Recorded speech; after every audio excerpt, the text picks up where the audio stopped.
جس آدمی کو ڈپریشن ہوا ہے، پینک ہوا ہے، دورے یعنی سیزر پڑنے لگے ہیں، اس کے ساتھ کوئی مسئلہ ہے، جسمانی یا نفسیاتی، جو بھی مسئلہ ہے، مگر یہ حقیقت ہے کہ گھبراہٹ یعنی یہ پینک کا صاف مطلب یہ ہے کہ جسم اور ذہن خوش نہیں ہیں، بغاوت پر اتر آئے ہیں۔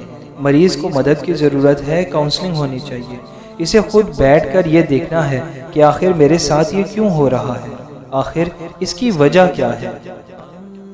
مگر مریض چونکہ نیا اس افتاد میں پھنسا ہوتا ہے، دوسرا یہ کہ آگاہی بالکل نہیں ہے، تیسرا یہ کہ نفسیاتی عوارض پر بات کرنا آج بھی شرمندگی کا باعث ہے، عار سمجھا جاتا ہے۔ اس لیے جب چپکے ڈاکٹر سے چیک کروایا جاتا ہے تو پہلے معدے کی خرابی کا لیبل اسے اطمینان دلاتا ہے کہ لوگ جان لیں کہ وہ نفسیاتی مریض نہیں ہے۔ جب اس علاج سے بات نہیں بنتی تو نیند کی گولی لکھ دی جاتی ہے، مقدر میں لکھ دی جاتی ہے۔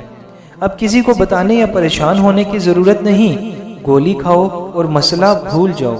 نیند کی گولی بڑی کامیابی سے گیبا ریسپٹرز کو تحریک دیتی ہے، یعنی سٹیمولیٹ کر دیتی ہے۔ گیبا ایک نیورو ٹرانسمیٹر ہے جس کا کام دماغ اور نروس سسٹم کے درمیان پیغام رسانی یعنی کمیونیکیشن کو قائم رکھنا ہے۔ ڈپریشن اور انگزائٹی میں اس کمیونیکیشن کی رفتار بہت تیز ہو جانے سے ہر وقت ہیجانی کیفیت طاری رہتی ہے۔ لڑو یا بھاگ جاؤ کا اعصابی نظام یعنی فائٹ اور فلائٹ سسٹم متحرک یعنی ایکٹیو ہو جاتا ہے، جس کا تعلق سمپیتھیٹک نروس سسٹم سے ہوتا ہے۔ لڑو یا بھاگ جاؤ فائٹ اور فلائٹ سسٹم جس میں انسانی کی ایک ایسی کیفیت ہے جو کسی بھی ایمرجنسی صورتحال جیسے بے پناہ خطرے کے وقت پیدا ہوتی ہے۔ جنگل میں اچانک شیر کا سامنا ہو جانے پر فائٹ اور فلائٹ سسٹم یعنی لڑو یا بھاگ جاؤ کا نظام ایکٹیو ہو جاتا ہے، جس سے جسم ہیجان میں آ جاتا ہے۔ سانس تیز اور چھوٹی چلنے لگتی ہے، جیسے عام طور پر سانس کا پھول جانا کہتے ہیں۔ شدید اضطراب، گھبراہٹ پیدا ہوتی ہے، بلڈ پریشر بہت زیادہ یا بہت تیز ہو جاتا ہے، آنکھوں کے آگے اندھیرا اور سر چکرانے لگتا ہے، ہاتھ پاؤں سن ہو جاتے ہیں یا ٹھنڈے پڑنے لگتے ہیں، جیسی بے شمار علامات پیدا ہو جاتی ہیں جن کی رونمائی یعنی مینیفیسٹیشن تو جسمانی یعنی فزیکل ہے، مگر ان کی جڑ یعنی روٹ نفسیاتی ہوتی ہے، سائیکولوجیکل ہوتی ہے۔ ڈپریشن ٹینشن کے مریض میں یہ فائٹ اور فلائٹ سسٹم بے قابو ہو جاتا ہے، اچانک آن ہوتا ہے اور اچانک آف ہوتا ہے۔ اس کے پیچھے گیبا ریسپٹر ہے جو اس ساری پیغام رسانی کا ذمہ دار ہے۔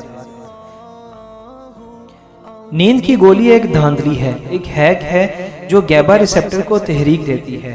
یہ گیبا کو طاقتور کر دیتی ہے جس کی بدولت قابو سے باہر نکلتی یہ کمیونیکیشن اس کے کنٹرول میں آ جاتی ہے۔ ایسا ہوتے ہی مرکزی اعصابی نظام یعنی سینٹرل نروس سسٹم کو انتہائی پرسکون یعنی آرام دہ احساس ملتا ہے، یوں لگتا ہے جیسے سب کچھ ٹھیک ہو گیا ہے۔ اسے ہم پلیسیبو ایفیکٹ کہہ سکتے ہیں۔ یہ سب جھوٹ ہے، دھوکہ ہوتا ہے۔ ایک ماہ سے بھی کم مدت میں دماغ اور جسم اس گولی کے عادی ہو جاتے ہیں، محتاج یعنی ڈیپینڈنٹ ہو جاتے ہیں، پھر مریض کو ہر حالت میں یہ گولی لینا ہی پڑتی ہے۔ اپنے مزاج کے مطابق ایک مخصوص عرصے کے بعد یہ گولی اپنا اثر کھو بیٹھتی ہے، اسے تھریش ہولڈ یا ٹالرنس کہتے ہیں۔ نتیجہ اس کا یہ کہ مریض کو یا تو گولیاں بڑھانی پڑتی ہیں یا پھر ان کی طاقت میں اضافہ کرنا پڑتا ہے۔ 6 ماہ سے زیادہ عرصہ مستقل نیند کی گولی لینے والے افراد کا مزاج مکمل طور پر تباہ ہو جاتا ہے۔ خاص طور پر حساس اور جذباتی افراد میں غصہ، چڑچڑاپن، وحشت، ہر وقت موت کا خوف، معدے کے تمام مسائل، بے خوابی، خودکشی کے حالات جیسی دیگر تمام علامات نمودار ہو جاتی ہیں، اور پھر انجام کار ایسے مریض کو اینٹی ڈپریسنٹ پر لگا دیا جاتا ہے۔ اینٹی ڈپریسنٹ ادویات کی فیوز و برکات پر بات کرنے کی یہ کتاب متحمل نہیں کہ طوالت بے پناہ بڑھ جائے گی۔ ہر وقت ہاتھ دھوتے رہنا، ہر وقت رونا، چیخیں مارنا، سیزوفرینا، اندیکھی مخلوقات اور مردوں سے ہوش اور خواب میں ملنا، ان سے باتیں کرنا، خودکشی کے خیالات، یہ اینٹی ڈپریسنٹ ادویات ایک مکمل پاگل پن کی طرف انسان کو لے جانے کے لیے بنی ہیں۔ عارضی آرام یعنی ٹیمپریری ریلیف کے علاوہ ان کی کوئی حیثیت یا کوئی حقیقت نہیں۔ آج کے میڈیکل سسٹم کے لیے شرم سے ڈوب مرنے کا مقام ہے، اور ہمارے سوچنے کے لیے عبرت ہے کہ ایک ایسی دنیا، ایک ایسا معاشرہ جہاں شراب، ہیروئن، چرس اور افیم پینے پر، بیچنے پر پابندیاں بھی ہیں، اور ایسا کرنے والے لوگوں کو کبھی قبول نہیں کیا جاتا، وہاں سب سے بھیانک نشہ ایلوپیتھی کے سائے تلے قانون کی اجازت سے اور باعزت طریقے سے بیچا بھی جا رہا ہے اور استعمال بھی کیا جاتا ہے۔ اس سے تو بہتر ہے کہ دوسرے نشے بھی قانونی طور پر جائز قرار دیے جائیں، تاکہ بھائی چارے اور مساوات کی فضا میں ہم سب گھل مل کر نشہ کر سکیں۔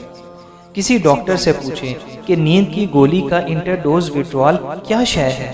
ہیروئن کے ایک انجیکشن سے دوسرے انجیکشن کے درمیانی وقفے میں نشہ کرنے والا کا سسٹم ٹوٹتا ہے، ہزار علامات پیدا ہوتی ہیں، اسے انٹر ڈوز وڈرال کہتے ہیں۔ یہی معاملہ نیند کی گولی کا بھی ہے۔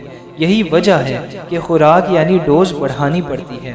اگر آپ سلیپنگ پلز لے رہے ہیں تو اس سے پہلے کہ اور کچھ نہ ہو سکے آپ کو اسے چھوڑنا ہوگا۔ اس کا وڈرال انتہائی بھیانک ہے۔ ہر نشے حتیٰ کہ ہیروئن سے 6 مہینے سال میں نجات مل جاتی ہے، مگر نیند کی گولی کا وڈرال 5 سال بھی چلتا دیکھا ہے۔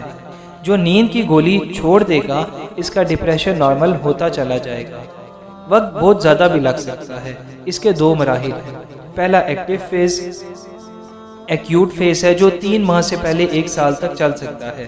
اس دوران ڈپریشن پوری شدت سے مریض پر حملہ آور ہوتا ہے، بے پناہ خوف کے دباؤ سے گزرنا ہوتا ہے، نفسیاتی اور جسمانی دونوں طرف سے بے پناہ اذیت برداشت کرنا پڑتی ہے۔ مگر راز کی بات یہ ہے کہ یہ سب ہرگز جان لیوا نہیں ہوتا، لائف تھریٹننگ نہیں ہوتا۔ پھر پروٹیکٹڈ فیز شروع ہوتا ہے۔ اسے گزارنا نسبتاً آسان ہوتا ہے، علامات بہتر ہونے لگتی ہیں، مریض آہستہ آہستہ زندگی میں واپس آنے لگتا ہے۔ یہ طویل مدتی مرحلہ ہے مگر دشوار نہیں ہے۔ دھیرے دھیرے ڈپریشن دھیما ہونے لگتا ہے۔ یہ بہت بڑا گھن چکر ہے۔ اس سے نکلنے کے لیے مریض کو خود کو ایجوکیٹ کرنا ہوتا ہے۔ وٹامن B12 اور وٹامن D بھی ڈپریشن کے ذمہ دار ہوتے ہیں۔ ان کا ٹیسٹ لازمی کروا لینا چاہیے۔ اگر ٹیسٹ نیگیٹو آئے تو اس کا علاج کرنا چاہیے۔ نیند کی گولی کے علاوہ بہت زیادہ سگریٹ نوشی اور دوسرے تمام نشے بھی انسان کو ڈپریشن کے جہنم میں پھینک سکتے ہیں۔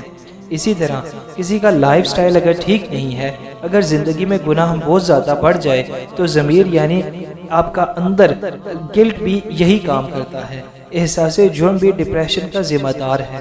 جو انسان حساس یا جذباتی ہوگا وہ ڈپریشن میں لازمی چلا جائے گا۔ اللہ کی تلاش میں ناکامی بھی بے پناہ ڈپریشن پیدا کرتی ہے۔ کبھی آدمی لمبی داڑھی رکھتا ہے، کبھی سر کے بال بڑھاتا ہے اور کبھی چلے کاٹتا ہے، وظیفے کرتا ہے۔ یہ سب علم کی کمی کا شاخسانہ ہے۔